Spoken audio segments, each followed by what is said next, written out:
Amigos de Centro Urbano, ¿cómo están? Qué gusto saludarlos. Sean bienvenidos a una sesión más de Centro Urbano Home, en este espacio Tu Asesor de Casa. Y hoy estamos muy contentos porque vamos a hablar de cuáles son esos aspectos legales importantes al tomar en cuenta antes de comprar o vender una vivienda, una propiedad. Y para ello, qué mejor que invitar a un gran amigo del Centro Urbano, al notario José Luis Franco, notario número 64 de la Ciudad de México e integrante de la Comisión de Comunicación del Colegio de Notarios de la Ciudad de México. Notario, ¿cómo está? Qué gusto saludarlo. El gusto es mío, Edgar. Muy buenas tardes a usted y a todo su auditorio. Gracias por el espacio. No, a usted gracias por aceptarnos la invitación, por la amabilidad de siempre, esta disposición de siempre querer platicar con nosotros. Y pues nada, justo para tratar temas importantes en cuanto a la propiedad de las personas, a los inmuebles, qué es lo que se tiene que hacer al momento de comprar una propiedad, al momento de vender, sobre todo en este inicio de año, ¿no? Que muchas personas tendrían en el panorama querer adquirir un inmueble o en todo caso querer o vender de acuerdo a su situación. Pero justo en esa línea, ¿no? No tan importante contemplar la figura de ustedes, los notarios, al momento de hacer una transacción de este tipo. Sí es, Edgar. Fíjese que antes de entrar un poquito a algunos temas importantes a tener presente al momento de hacer estas operaciones, quisiera hacer una introducción y recordarle al auditorio que en el caso de ciertas operaciones, como el caso de las operaciones inmobiliarias, el legislador consideró que son tan importantes y tan trascendentes en el patrimonio de las personas que no permite que los particulares las hagan sin la asesoría de Claro. un experto o un profesional. Es una cosa muy curiosa porque usted y yo podemos ir a comprar un coche, inclusive de millones de pesos en su caso, Sí. y no necesitamos que nadie nos asesore, vamos con el vendedor y listo, comprar cualquier comestible, etcétera. Pero el caso de la habitación, que es realmente, en la gran mayoría de los casos, la parte más importante del patrimonio de una persona, considera que es fundamental que tutele esta operación un profesional, en este caso un notario. Y es importante tener en consideración porque todos los tips que yo les pueda dar, todas las recomendaciones que les pueda dar, se quedan un poquito cortos si no se llevan de esta plática la idea de que cuando se va a hacer la operación inmobiliaria, Claro. necesariamente deben ir con un notario. Después puede asesorar un abogado, algunos corredores inmobiliarios tienen conocimiento de esto, pero lo que yo no quisiera es que se queden con esa parte y pudieran caer en manos de alguien que les haga un fraude. Si no van con un notario y con él firman la escritura, entonces no van a tener ninguna seguridad del patrimonio que acaban de adquirir tanto el comprador por lo que respecta al inmueble como el vendedor con el dinero que recibe. Sobre todo eso, ¿no, notario? Porque creo que se ha quedado mucho en el imaginario que al acercarse, en este caso, como usted lo mencionó, a un agente inmobiliario, a veces es suficiente, ¿no? Entendiendo conocen de su materia, que es la parte de comercializar bienes inmuebles, pero al final de cuentas falta esta parte, ¿no? Que es la parte legal que ustedes son los que dan en este caso de las transacciones inmobiliarias. Y justo en esa línea, notario, preguntarle y para, digamos, dejarlo claro, ¿por qué un notario tiene que participar en una transacción inmobiliaria?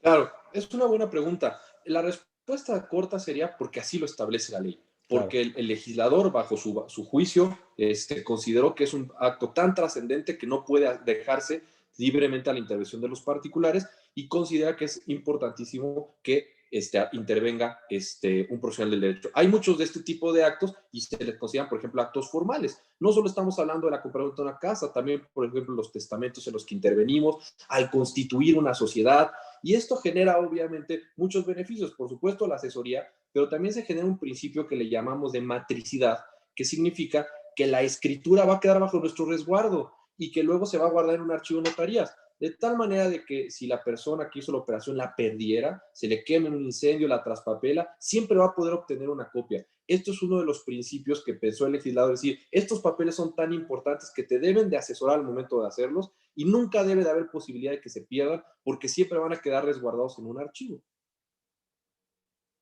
Bien, me gustaría hacer mucho énfasis antes, digamos, entrar de lleno a la parte que nos toca el día de hoy, justo también en la parte legal, ¿no? O sea, en el sentido de, usted lo mencionó muy bien, creo que el sector, bueno, en este caso la comercialización de bienes a veces se podría prestar justo para los fraudes, para, en fin, un gran número de delitos y de alguna manera ustedes son los que le dan formalidad e incluso protegen a los involucrados en la transacción, en este caso, ¿no? A darle seguridad sobre la operación que se está dando.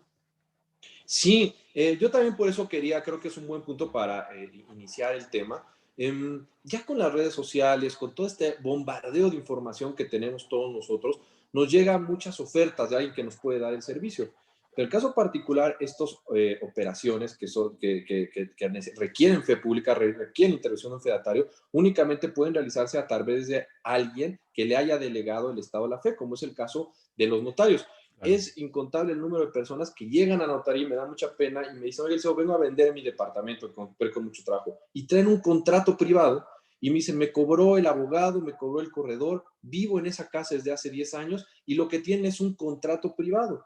Entonces, obviamente tiene un documento que es imperfecto, tendría que dársele la forma correcta a ese contrato, que está formado en escritura pública, en su caso mediante un juicio, es decir, habrá un procedimiento, pero ellos se quedaron con esa idea y hay gente, profesionistas, que de buena o mala fe cobró por esos servicios, pero a nadie le dijeron, aunque tengas tú la posesión de la casa, aunque hayas pagado con el dinero, aunque tengas un papelito que te hizo, si no dice escritura pública, entonces desafortunadamente no se te tiene como dueño de ese inmueble para efectos a los terceros, pues no estarás inscrito en el registro público.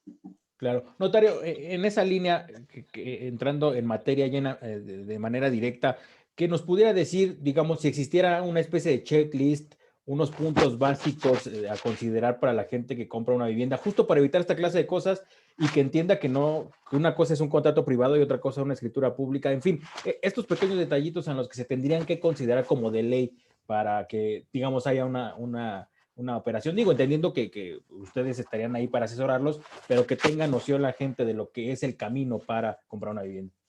Sí, claro que sí, justamente así lo pensé, precisamente porque cuando ya llegan, en algunos casos a la notaría, ya iniciaron ciertas pláticas preparatorias. Muchas veces ya hasta se dieron algún anticipo, desde 5, 10 mil, 20 mil, hasta 100 mil, hasta 1 millón de pesos, y ya llegan un poquito encaminados.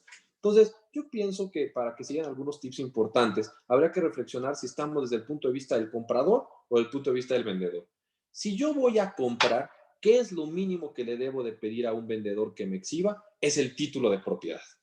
El título de propiedad que se entiende como el testimonio o copia de la escritura pública y que esté inscrita en el registro público.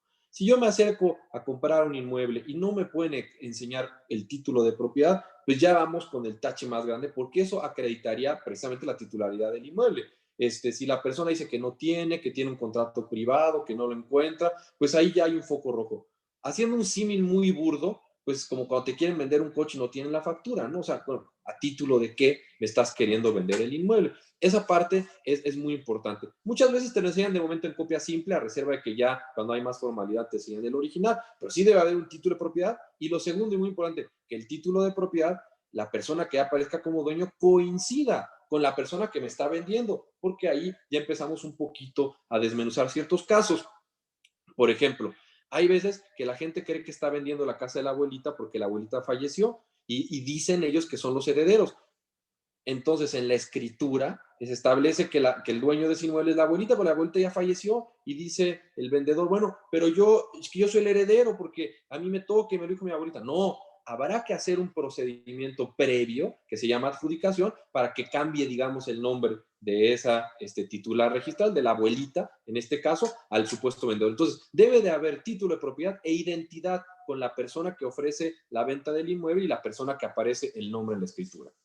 Esos dos son los grandes puntos, ¿no? Digamos que los grandes focos rojos de antes de iniciar una operación, tener esos dos puntos claros para poder avanzar, porque como usted dice, llegan con ustedes a lo mejor ya en un momento de dar anticipos. Y en esa lógica, preguntarle, notario, ¿qué tan recomendable, o más bien, usted recomendaría totalmente que antes de iniciar un acuerdo o establecer un acuerdo con alguna persona para hacer una transacción inmobiliaria, se acerquen con ustedes justo para hacer la operación? Porque en el entendido, creo que muchas personas se acercan con el agente inmobiliario, con la persona que lo está vendiendo, hacen quizá este acuerdo de sí te lo va a comprar y ya hasta después se acercan para recibir asesoría. ¿Es recomendable que antes de ese paso se acerquen con ustedes? Mire, es una muy buena pregunta y una pregunta muy complicada de contestar, porque aquí choca lo que yo considero que es la seguridad jurídica con la realidad económica inmobiliaria del tráfico de los inmuebles. Entonces, lo que yo les diría es, en la medida en la que ustedes den dinero sin haber revisado los papeles con un notario, hasta cierto punto podrían estar arriesgando ese anticipo, porque nadie les va a responder, obviamente sin demeritar a mis amigos corredores, etcétera. Claro. Bueno, hay unos muy buenos, pero hay otros que no. Y si el vendedor se desaparece con ese anticipo, y si el vendedor se muere o ya no lo encuentran, bueno, ese dinero que dieron de anticipo previo a ir con un notario puede que esté volando si no tuvieron la asesoría correcta. Me parece que puede ser razonable hasta cierto punto. Muchas veces se ofrece que un anticipo, un apartado, alguna cosa, pero yo no creo que fuera lo correcto.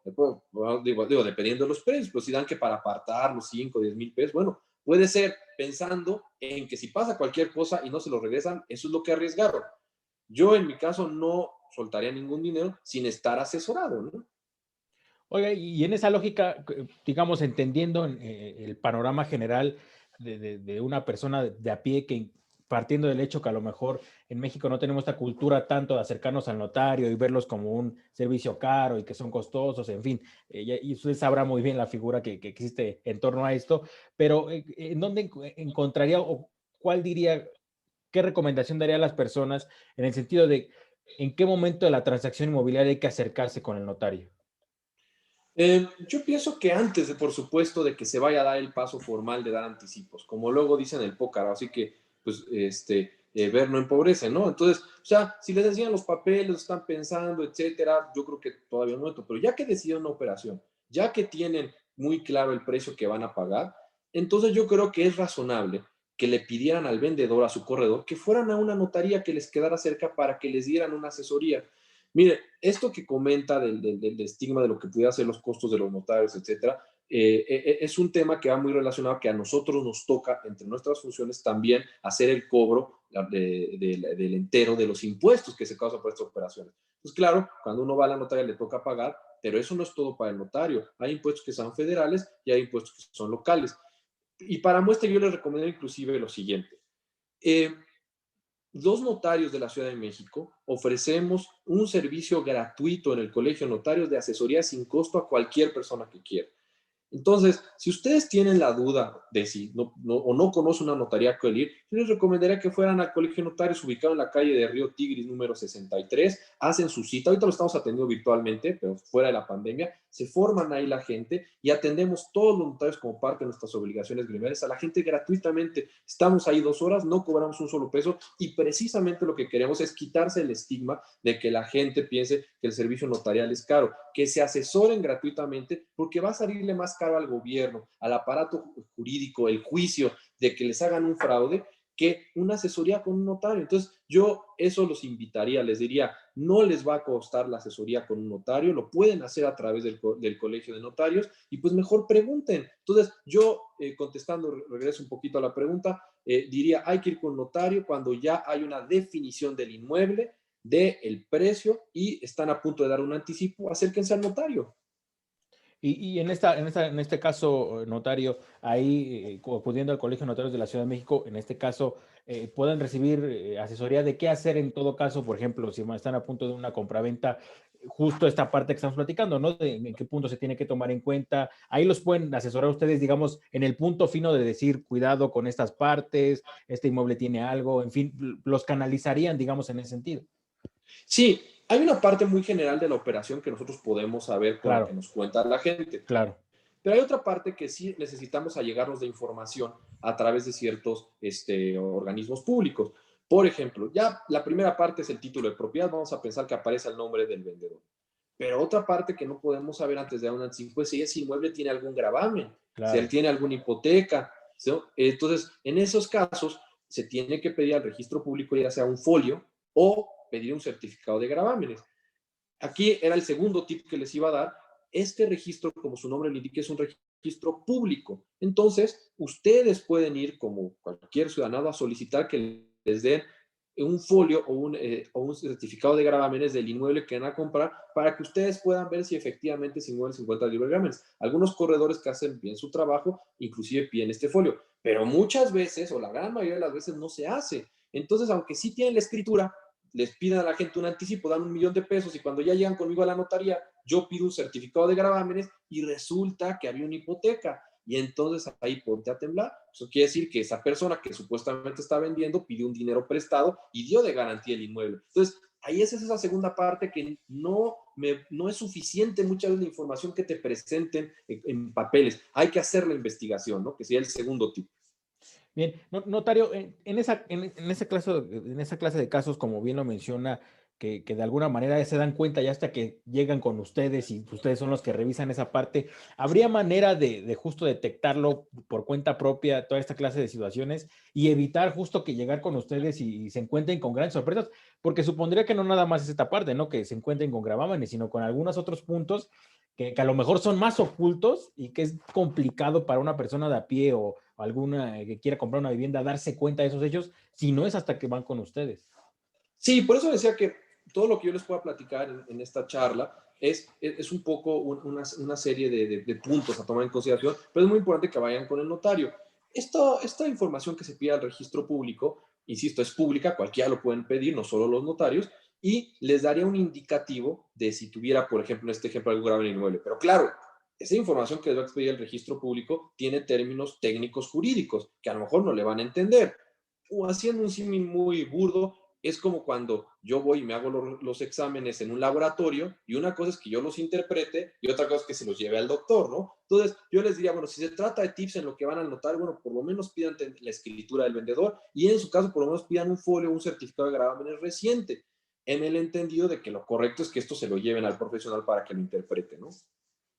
Bien, notario, ahora preguntarle, he insistido mucho en la parte de la escritura pública. Creo que uno de los grandes, no sé si llamarlo mitos o por lo menos de estos grandes figuras que tenemos en la parte inmobiliaria o de la parte de las transacciones de a pie, es que la gente piensa que ya con un contrato de compraventa, lo decía muy bien usted, la parte del contrato entre privados, eso es suficiente para, pues, en un proceso de compraventa, ya con eso están todas las garantías, todos los seguros, pero me gustaría que mucho que nos ayudara a hacer énfasis en esta parte de la importancia de la escritura pública y del documento como parte de la certeza jurídica en todo el proceso, ¿no? Porque al final de cuentas es patrimonio. Sí, correcto. Pues mire, siguiendo en este orden de ideas, cuando se va con un notario, el notario va a verificar que sí es el dueño, que sí el inmueble no tiene ningún gravamen. Verificará que no haya deudos de predial y del agua, que es otro tema ahorita que quería tocar. Y también checaremos la zonificación, que quiere decir si el inmueble que ustedes están comprando tiene los usos permitidos para lo que ustedes lo quieren utilizar. Porque ahorita estamos hablando de casa habitación, que pudiera ser algo relativamente común. A lo mejor una persona está comprando su oficina para poner su despacho, su negocio, una tienda, y entonces resulta que está comprando algo que no tiene esos usos de suelo. Todo eso se verá en la notaría.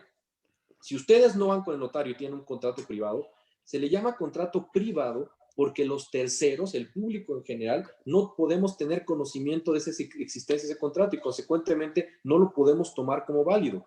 La escritura se llama pública precisamente porque al inscribirse en un registro público se le dará conocimiento al público en general y quedará anotado en ese registro público que nosotros somos los titulares. Entonces, contrato privado es un documento que ciertamente obligará al vendedor y al comprador, pero que no le da publicidad frente a terceros. Y Okay. consecuentemente los terceros, llámale un banco que te quisieras que te preste dinero, llámale un tercero al que le quieres comprar ese inmueble, no pueden tomar ese contrato privado válido, sino hasta que lo convalidaras, valga la redundancia, como transformando la escritura con un procedimiento.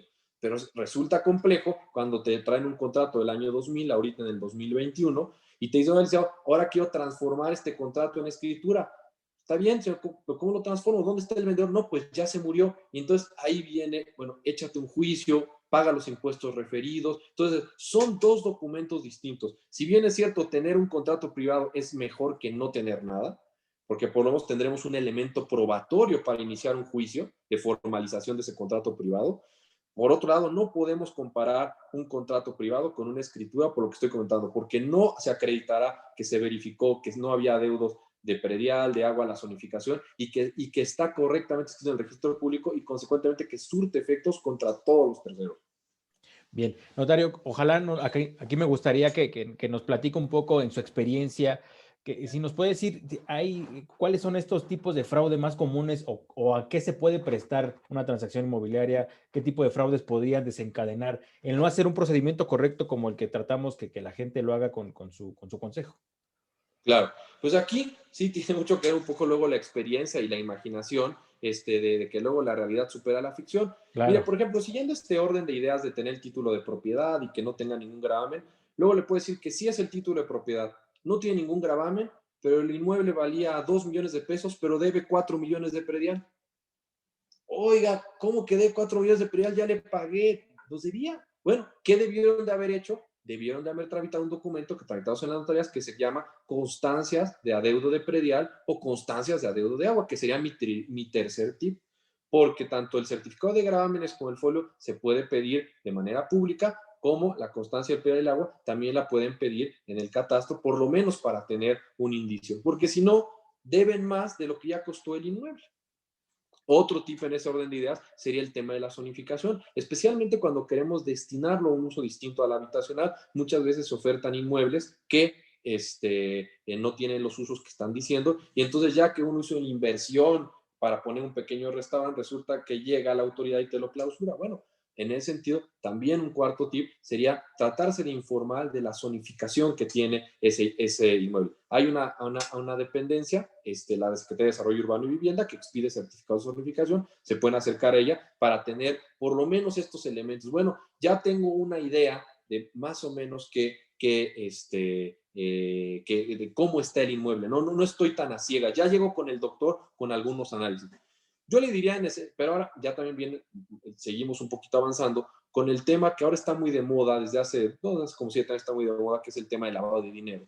Entonces, ya contestando su pregunta de qué tipo de fraudes hay, pues lo que está muy de moda son los fraudes de suplantación de personas, ¿no? Cuando tú vas con un notario, pues nosotros nos allegamos cierta información del RFC, CURP, de las identificaciones, cruzamos cierta información. Entonces, podemos tener un panorama más grande que cuando tú vas con alguna otra persona y resulta que el que te vendió, pues tenía una credencial falsa, ¿no? O el título de propiedad era falso. Ciertamente le puede pasar esto a cualquiera, ¿no? Pero si vas con un notario, se puede hacer una investigación más robusta de esta situación, ¿no? Claro, y de lo que se trata es eso, ¿no? De reducir la posibilidad de que se cometa un delito, ¿no? Y qué mejor que con la ayuda de ustedes, que justo ustedes tienen las herramientas para hacerlo y de la mano, ¿no? Que creo que es lo importante y a destacar, que al final de cuentas ustedes como fedatarios, como parte de esta responsabilidad que tienen, es eso, ayudar a la gente a que tenga seguridad sobre las operaciones que están haciendo. Claro, además, acuérdense que nosotros, como notarios, toda nuestra actuación es muy transparente, es muy pública. Todos nuestros datos están en la página oficial del Colegio de Notarios, la pueden consultar www.colegionotarios.org.mx, y ahí están los datos de la notaría. O sea, saben ustedes a dónde van, no es una oficina clandestina. También se da luego mucho que en ciertas colonias de la ciudad dice despacho de contadores, abogados, notarios. Eso no puede ser. Ahí es donde caen en la trampa, especialmente la gente de escasos recursos. Caen aquí y entonces dicen, no, aquí está el notario, él te cobra el dinero. O sea, así no funciona. O sea, ustedes deben ir a una de las notarías que está en la página del Colegio de Notarios, están ahí los teléfonos, en la entrada vienen todos nuestros datos, entonces saben con quién están tratando. Y claro, bueno, no estamos exentos tampoco nosotros notarios que nos presenten alguna Claro, documentación falsa. Ya claro, sabe que ahorita todos son expertos para falsificar cosas, ¿no? Sin claro. embargo, bueno, ya es diferente cuando vas con nosotros y tenemos pues, ciertamente la experiencia y más herramientas para hacer la operación lo mejor posible. Y en ese sentido, nada más un poquito adelantándome, iría como al siguiente punto que hay que tomar en consideración, que luego son los costos. Vamos a pensar que sí te dieron título de propiedad, que no debían predial ni agua, que no tiene gravámenes, que la zonificación es la correcta, y firmas tu contrato privado y le pagas al corredor, le pagas al vendedor, y luego llegas con el notario y ves los impuestos que tienes que pagar y entonces te vas para atrás. ¿Por qué? Bueno, pues porque no te asesoraron correctamente cómo debía de hacerse la operación. Justamente. Y ahorita, parte de esto que menciona Notario, me gustaría también que nos ayudara a entender un poco de cuáles son estas obligaciones, impuestos que se deben cumplir, tanto de la parte que quiere comprar una vivienda, tanto de la parte si se quiere vender una vivienda. Entendemos que hay impuestos, usted lo mencionaba hace un momento, que hay que cubrir algunos gastos de la operación misma y que son estas obligaciones. ¿Cuáles son en términos generales esto que tiene que tener en mente la gente que quiere comprar o que quiere vender? Exacto. Pues mire, igual lo dividiría entre la parte del comprador y la parte del vendedor. El comprador lo que tendrá que pagar en la notaría serán sus gastos de escrituración, que incluirá, pudiéramos decir, toda esta documentación previa a la firma, certificado de gravámenes, constancia de predial, etcétera.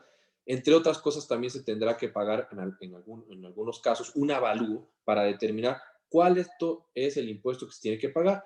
Y en base a ese avalúo, haciendo un comparativo del avalúo, el valor catastral y el precio pactado, se determinará el impuesto que tiene que pagar el comprador, que generalmente es un solo impuesto y que se llama impuesto de adquisición de bienes inmuebles, que comúnmente le dicen ISABI, ¿no? Bueno, Es un impuesto que grava el Código Fiscal local y que le dice que cualquier persona que adquiere un inmueble tiene que pagarlo. Oye, licenciado, pero fíjate que este inmueble no lo compré, me lo regaló mi abuelita. No importa, porque estás adquiriendo, pagas. Oye, lo heredé de mi tío favorito. No importa, estás adquiriendo, paga. Me lo saqué en el sorteo TEC. No importa, estás adquiriendo un inmueble, pagas este impuesto con base al mayor de estos valores, catastral, precio pactado o al de avalúo. Generalmente el catastral es un poco más bajo y lo que más se acerca es el precio pactado o el avalúo. Y en base a eso hay una tarifa y sobre eso tendremos que cobrar el impuesto. Eso por lo que respecta al comprador.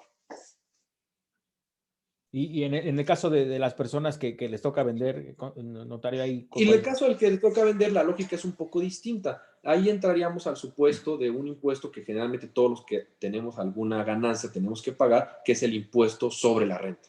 En el caso particular, el vendedor se le causará el impuesto sobre la renta por enajenar.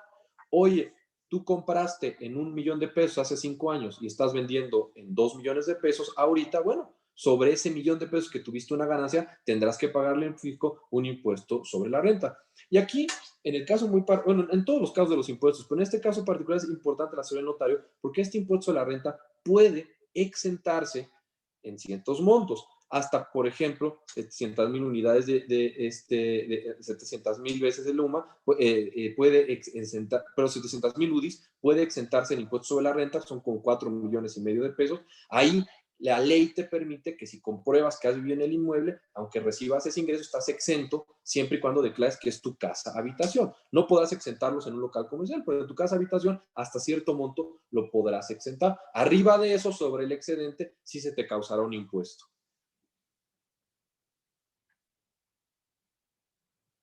Tenía el micrófono apagado, perdón. Sí. Notario, una de las cuestiones que nos hacían llegar justo cuando dimos a conocer que platicaremos con usted, es esta parte de algunas personas que quieren heredar en vida y justo que cuál era la recomendación en el sentido de qué operación recomendaría usted hacerlo de mejor forma, justo entendiendo la parte de qué clase de impuestos tiene que pagar, cuál es la más eficaz, cuál sería el sentido más lógico en caso de que una persona quiera dar, en este caso, una vivienda, entendiendo la parte que nos acaba de mencionar, que igual si, aunque te la están dando, tendrías que pagar impuestos, ¿no? Sí. Bueno, eso que le están preguntando es una pregunta muy común entre familiares, entre amigos, gente que va a la notaría. Es un poquito lo que le llamamos un poco paranación patrimonial. Y habría que ver cada caso en particular. Pero lo que yo les podría decir para que se queden con idea sería la siguiente. Cuando una persona, digamos un papá, le quiere transmitir durante su vida a sus hijos algún inmueble que tiene, puede esto hacerse mediante el contrato de donación. En ese momento, desde el momento en el que se firma la escritura, el papá ya dejará de ser dueño del inmueble y ahora será la hija dueña del inmueble. ¿Qué ventajas tendrá? Bueno, tendrá ventajas que desde ese momento la hija ya es titular de ese inmueble. La desventaja será que si el papá luego quiere venderlo y la hija pues ya no quiere dárselo, pues no, ya no se Claro. lo puede pedir de regreso, ¿no? Pero ciertamente eso genera una ventaja a que se lo transmitiera después de la muerte, porque después de que fallece el papá, bueno, habría que ver si tiene o no tiene testamento, si en su testamento estableció que ese inmueble era para su hija. Previo a hacer la escritura del testamento hay que hacer un trámite de aceptación de herencia. Entonces, todo esto nosotros les preguntamos, bueno, ¿qué es lo que usted quiere, señor? Y Claro. entonces ahí ya empiezan a salir las cosas. Oye, señor, pues sabe que sí quiero dárselo ahorita a mi hija, pero no tengo el dinero para hacer la escritura. Bueno, haga su testamento, póngala a su hija y nos esperamos. A lo mejor el próximo año, si ya tiene para hacerlo, bueno, lo hacemos, ¿no? Entonces, es muy importante a lo mejor no encasillar de una u otra forma. Y también, nada más para terminar la idea, otra opción es que le done lo que se llama la nuda propiedad. Eso también luego resulta no tan gravoso. Se reserva el papá lo que se llama el usufructo vitalicio, que es la facultad de habitar y rentar el inmueble, y a la hija la deja ya como propietaria del inmueble, ¿no? Claro. Entonces, hay ciertos esquemas jurídicos un poquito más técnicos que podemos irlos asesorando. Claro, y como bien lo dice, ¿no? En este caso, se tendrá que ser el momento de cada caso en particular, acercarse con ustedes y sobre eso encontrar la mejor decisión, ¿no? Sí, sí, sí. Bien, notario, acá, si me permite, también voy a retomar algunos de los puntos o de los temas que más se nos hicieron llegar al momento de que le comento de que hicimos público, que platicáramos con usted. Y uno de los temas es el traspaso. ¿Qué pasa con el traspaso? Usted que está en la parte que conoce del tema de las transacciones inmobiliarias, ¿qué pasa con la figura del traspaso? Se reconoce como tal. Tengo entendido yo que de alguna manera Infonavit, Fobiste, no reconoce como tal la figura del traspaso y que en todo caso, para que sea un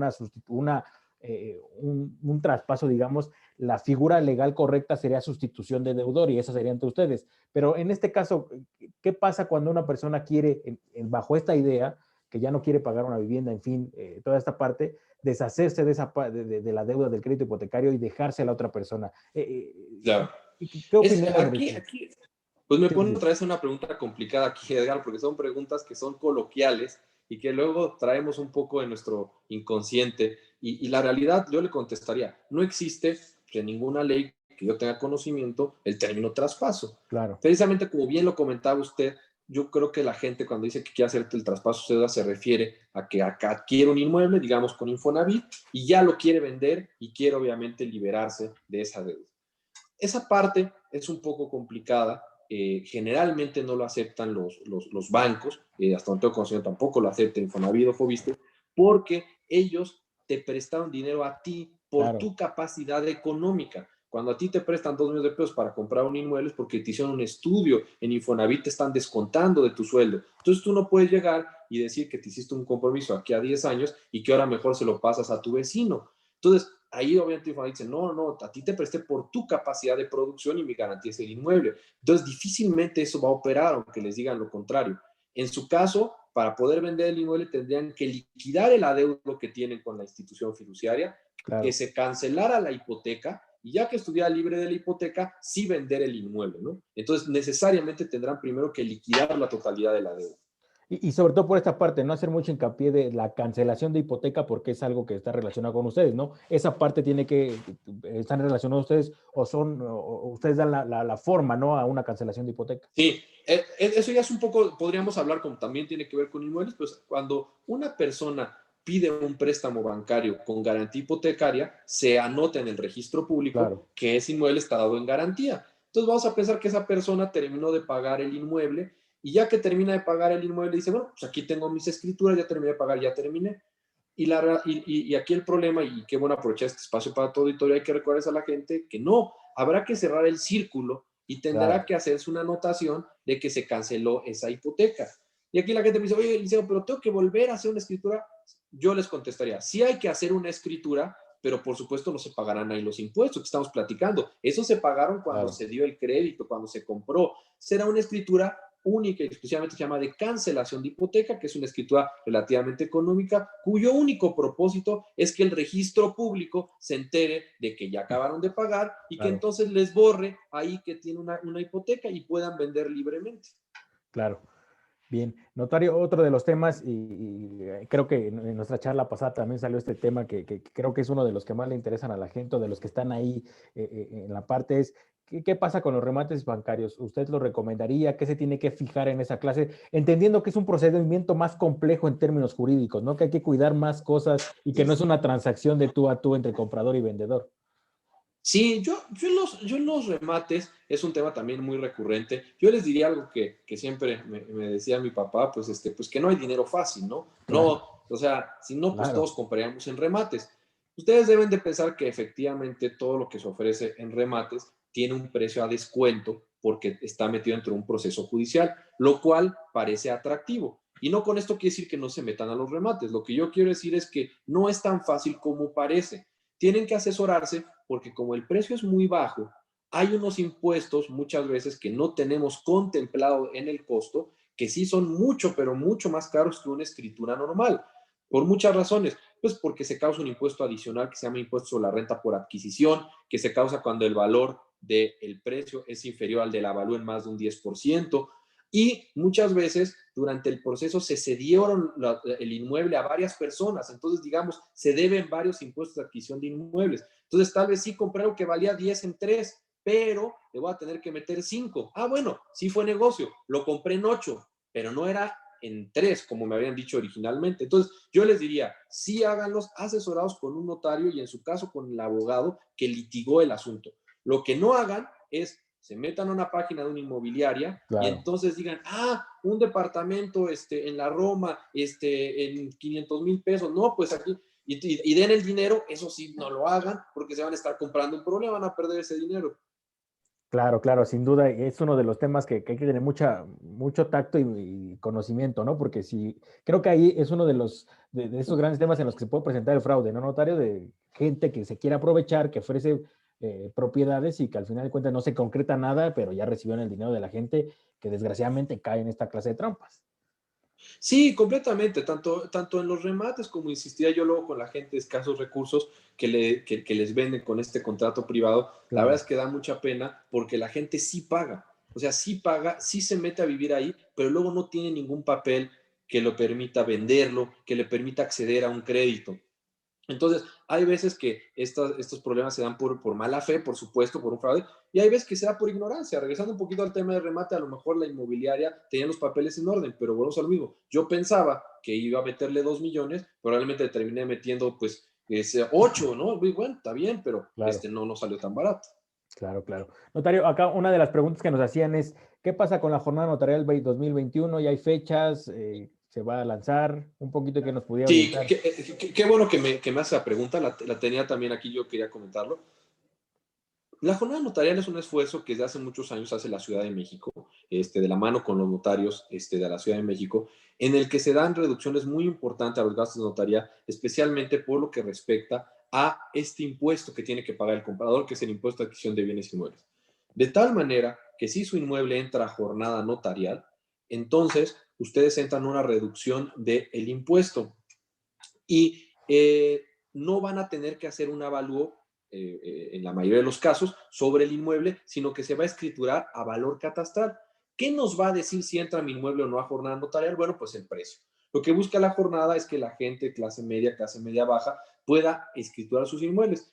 Y a reserva de que se publique ya la jornada para tener costos exactos, lo que yo les podría decir ahorita es que hasta el año pasado la jornada notarial en materia de compraventas entraba a tu inmueble hasta más o menos 1.800.000 pesos. Entonces, a lo mejor el inmueble vale 13, pero catastralmente dice 1.800.000 pesos, bueno, pues entonces voy a entrar a unos descuentos que van desde el 10 hasta el 60%, que es muy atractivo. Estamos hablando de que casi le sale a mitad de precio la escritura. Y en caso de sucesiones, cuando yo voy a adquirir un inmueble por causa de muerte, el umbral es más alto, es hasta 2.168.000 pesos y los descuentos también son más altos, son del 80 al 40%. Nosotros hemos estado muy pendientes de la mano con la autoridad para que nos apoyen ya publicando la jornada notarial. Hasta la información que tuve el día de hoy antes de la entrevista, es muy probable que el día de mañana salga ya publicado lo de la jornada notarial para que puedan acceder a eso. Por supuesto, yo también ahí les diría, acérquense a su notario y que sea un notario de la Ciudad de México porque solo nosotros tenemos acceso a este beneficio de la tesorería. Si lo hicieran con algún notario del Estado de México, de Morelos, desafortunadamente, como no está en su ley, ellos no tienen Claro. acceso a este beneficio. Entonces, sí es importante que lo hagan con nosotros porque todo el talón lo podemos obtener electrónicamente. Y les voy a decir una cosa, si no quieren hacer su operación ahorita en enero porque la cuesta de enero, etcétera, no importa, podemos obtener el talón y a lo mejor en abril, mayo, durante el 2021 pueden hacer uso de la jornada notarial, pero sí empiecen a acercarse para que haya una planeación de este gasto anual. Claro, sobre todo eso, ¿no? Que sepan por dónde va la movida, cuáles son los puntos a Exacto. seguir y que contemplen justo los gastos, ¿no? Que más o menos vayan viendo por dónde se podría mover esa parte. Con jornada notarial, siempre que va la gente a la notaría en operaciones normales, me dicen, ¿cuánto va a costar mi escritura? Y le digo, pues no lo sé porque tengo que hacer un avalúo. Si usted me dice cuánto compra, le puedo dar un aproximado, Claro. pero tengo que esperarme al avalúo. Hablando de jornada notarial no ocurre eso, porque la ley me indica, el Código Fiscal, que únicamente es necesario tener la boleta predial. Aunque yo esté comprando más caro, si van a la notaría en 15, 20 minutos, les van a decir cuánto tiene que pagar el comprador. Entonces ya salen con una gran tranquilidad. Claro, claro. Pues notario, vamos cerrando la charla y si me permite agradecerle a la gente que nos está siguiendo. Tenemos muchísimas preguntas, han caído por racimos. Entonces, si me permite, voy a retomar algunas para que Claro. podamos dar salida. Acá nos pregunta Blanca Rita. El mercado está invadido por remates bancarios o remates judiciales que no son de entrega inmediata, sino en 14 meses. ¿Cómo puedo saber, cómo puedo estar seguro que el banco ya cedió los derechos? Creo que es un poco de lo que Mire, platicamos ahorita, ¿no? sí, es un poco lo platicado. Yo le retomaría una cosa. Yo quisiera que todos tengan presente que estamos en un tiempo de crisis y en tiempos de crisis la gente le cuesta trabajo pagar.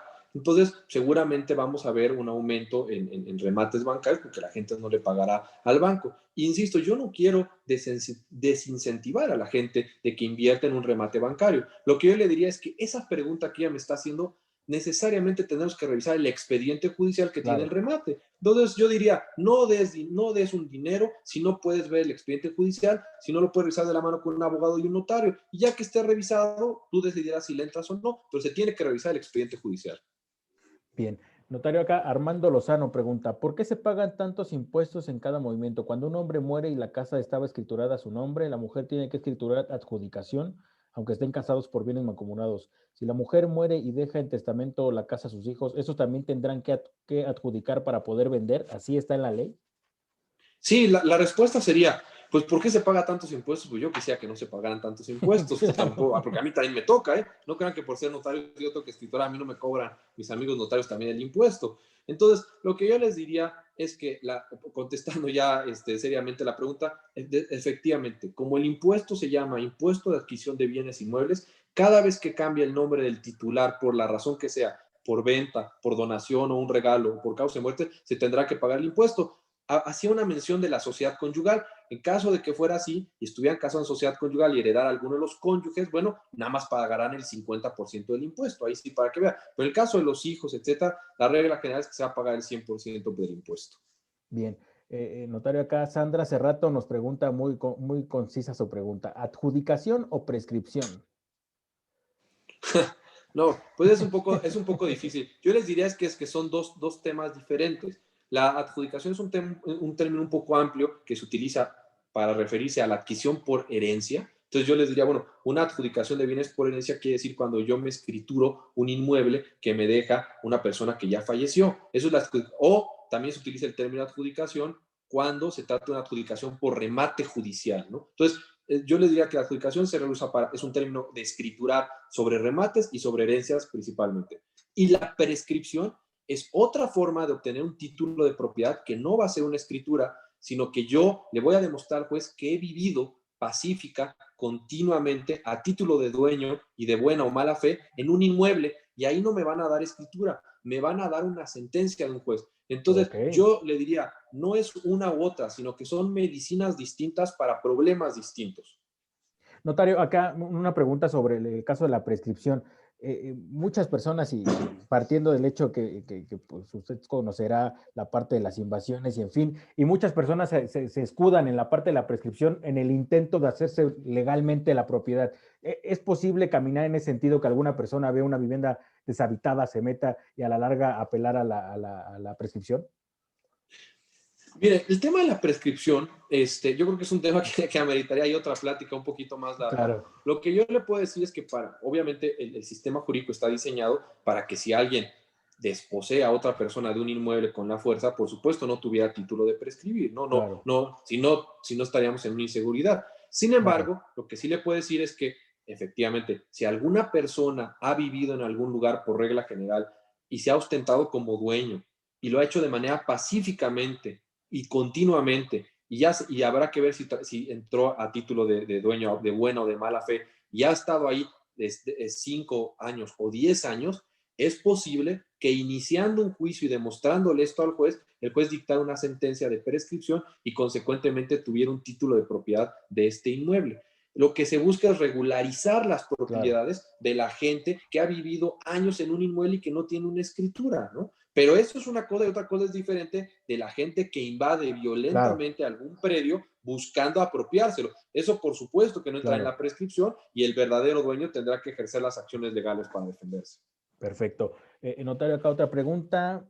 Para poder expedir escritura pública de un inmueble que es sujeto de una compraventa, ¿es necesario en Ciudad de México el certificado único de zonificación de uso del suelo? Saludos y gracias. Sí, yo le diría que la respuesta es por supuesto que sí. Toda escritura que relativa con inmueble en términos de la Ley de Desarrollo Urbano y Vivienda de la Ciudad de México y su reglamento debe de tener el certificado de zonificación precisamente para que el comprador sepa cuáles son los usos permitidos de ese inmueble. Bien. Eh, pues notario, vamos cerrando si quiere la plática. Nos llegaron muchísimas preguntas, pero creo que algunas son muy puntuales y como nos lo explicó muy bien, creo que aquí en cada caso particular se tendrían que acercar con ustedes para exponer el caso y que les pudieran orientar de manera más específica sobre la problemática que tiene, ¿no? Sí, coincido con usted, yo reiteraría un poquito lo que dije. La verdad es que no cualquier profesionista que ofrece esta parte de estos servicios a través del Colegio de Asesoría Gratuita y que lo prueben. Lo estamos haciendo, no nos ha detenido la pandemia, que se acerquen al Colegio de Notarios y en su caso a la notaría que les queda más cerca para preguntar la información. Mejor que se lo dé un profesionista que está supervisado por el gobierno de la Ciudad de México y que últimamente es el único que les puede dar su título de propiedad, que es la escritura. Yo quisiera también un poquito cerrar la plática, por supuesto, agradeciendo aquí el espacio y reiterando que siempre me da mucho gusto platicar con ustedes, en el sentido de que estos tips que les puedo dar es simplemente para que den una orientación general, a lo mejor un Claro. poquito de cultura general de los inmuebles, pero no debemos de pensar que con esto es suficiente para que nos dejemos llevar con la operación por el corredor inmobiliario, por el abogado que a lo mejor no trabaja en notaría, porque entonces estamos exponiendo nuestro patrimonio. Es un poco como cuando nos receta la tía o cuando nos receta el amigo. ¿Sabes qué? Ve con el doctor, porque entonces ya si no cuando llegas con el doctor ya hicieron la operación y entonces te va a salir más caro la cura. Entonces somos muy los mexicanos de eso, ¿no? No, a mí me dio calentura y me tomé esto y me dio el otro. No debemos ser así, todas las operaciones son distintas y hay que ir con el profesional porque estamos hablando de la adquisición tal vez más importante de nuestras vidas cuando hablamos de inmuebles. Claro, notario. Aquí, si me permite, estas dos preguntas muy puntuales que creo que es importante y es algo de las dudas presentes en la gente. ¿Se puede escriturar una propiedad estando fuera del país, el interesado en La este caso? respuesta sería, por supuesto que sí, pero tendrá que ser a través de un representante a quien previamente esa persona, el que se encuentra fuera del país, le hubiera dado un poder. Ya sea que el poder lo hizo aquí en la Ciudad de México antes de salir del país o inclusive lo hubiera hecho en el extranjero a través de un consulado o de algún despacho en el país extranjero. Ok, esa pregunta nos mandó Carlos Aceves. Y otra pregunta de un notario del Estado de México puede formalizar actos jurídicos de la Ciudad de México. La respuesta sería sí, igual que nosotros podemos hacer actos jurídicos de cualquier parte de la República, pero tienen que ir a su notaría en el Estado de México porque no podrían firmar esa operación aquí en la Ciudad de México y no podría intervenir el notario del Estado de México si en la jornada notarial. Sí les podrá hacer la escritura, pero no se Claro. puede hacer la reducción de la jornada. Buenísimo. Pues notario José Luis Franco, notario número 64 de la Ciudad de México, muy agradecido de su amabilidad, de siempre estar atento con nosotros. Sin duda lo vamos a comprometer para invitarlo nuevamente. Nos llegaron muchas preguntas y creo que hay un sinfín de temas por tocar y que son muy interesantes en el mundo inmobiliario. Así que muchísimas gracias y sabe que las puertas de Centro Urbano están abiertas para usted. No, al contrario, Edgar, muchas gracias a usted. Me dio mucho gusto otra vez platicar con usted, poder difundir esta información que es muy interesante para todos. De una u otra manera, siempre nuestras vidas van a tener que tocar alguna notaría. Y qué bueno poder tener este espacio de gente seria como usted para difundir información de calidad y que la población en general esté bien informada frente a este mundo de tantas redes sociales que nos llenan de desinformación. Claro, claro. Pues notario, muchísimas gracias. Estamos a la orden. Y a ustedes, amigos de Centro Urbano, muchísimas gracias por acompañarnos, por seguirnos, por interactuar. Y estamos a la orden. Sigan atentos del contenido que estamos generando, siempre con la intención de llevar la información precisa del mundo inmobiliario. Muchísimas gracias y nos vemos en la próxima. Hasta luego. Buenas noches, muchas gracias. Gracias.